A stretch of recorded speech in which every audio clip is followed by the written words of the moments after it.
Parkland, Newtown, Columbine. 3 schools on lockdown, students in fear, deadly weapons on campus. No one can ever forget these images. Yeah, they are still etched in our memories, and although it doesn't always end in a shooting, students are bringing guns on campus, and it is happening right in central Indiana. And in some cases, the students are being allowed back in school instead of being thrown out. Here's Gabby Gonzalez with a Fox 59 investigation no parent should miss.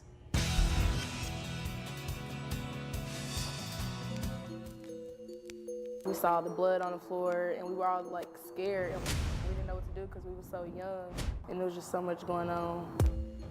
Dejanay Gilbert remembers the night she witnessed a shooting as she was leaving a basketball game at Lawrence Central.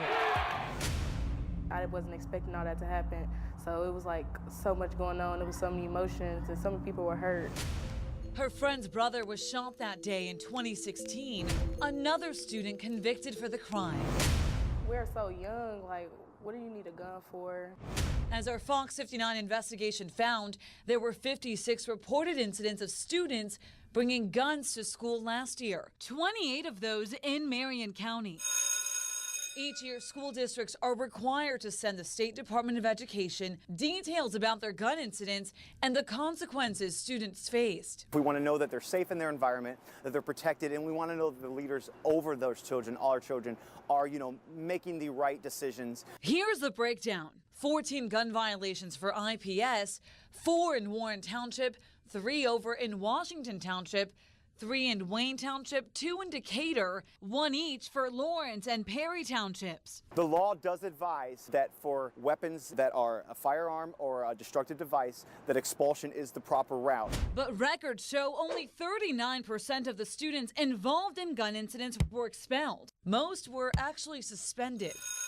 We reached out to districts to find out why those decisions are made. Ultimately, when a student is in possession of a firearm on school property, that gun can be traced to them and is subsequently recovered. They're expelled. No ifs, ands, or buts about it. In this district, 2 of the 14 gun incidents show a student was expelled. The rest were given out-of-school suspensions. IPS spokesperson Carrie Klein Black says something like a picture of a student with a gun on social media, but no gun found on campus, requires careful review and may not rise to the level of expulsion. Things aren't always so black and white. And at the end of the day, we do want to give our students due process. We're very vigilant in communicating to our student body that this is very serious. Meantime, other districts say factors like a student moving away, being special needs, or finishing the school year through online classes are not reflected in the data. While school leaders determine how to handle each student, there are district-wide efforts to prevent guns from ever making it on campus. The kids definitely, they want to come to school and feel safe.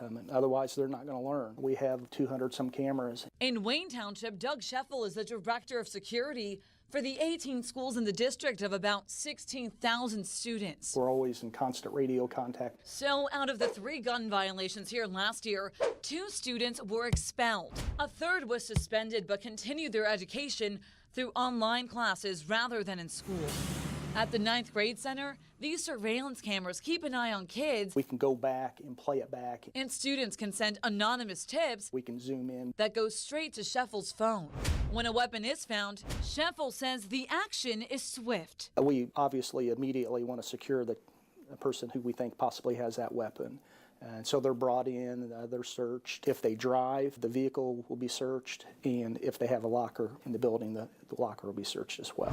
The district also turns to random searches with IMPD canine officers and handheld metal detectors. Why you late? But Scheffel says the most important tool You all right? Okay. is a relationship school resource officers build with the kids. See, look at that. Have a seat. Take care. We're constantly trying to educate the students and telling them that it is okay if they see something to say something. The most common guns involved in these cases are 9mm and .22 caliber pistols. Also, Fort Wayne Community Schools, which is nearly as big as IPS, only had one gun violation last year. Records show that student was suspended. A breakdown of the gun violations in each district by school is not readily available on the state's website, but we've compiled a database of the information we gathered for you on our website. Just head to fox59.com and click on this story.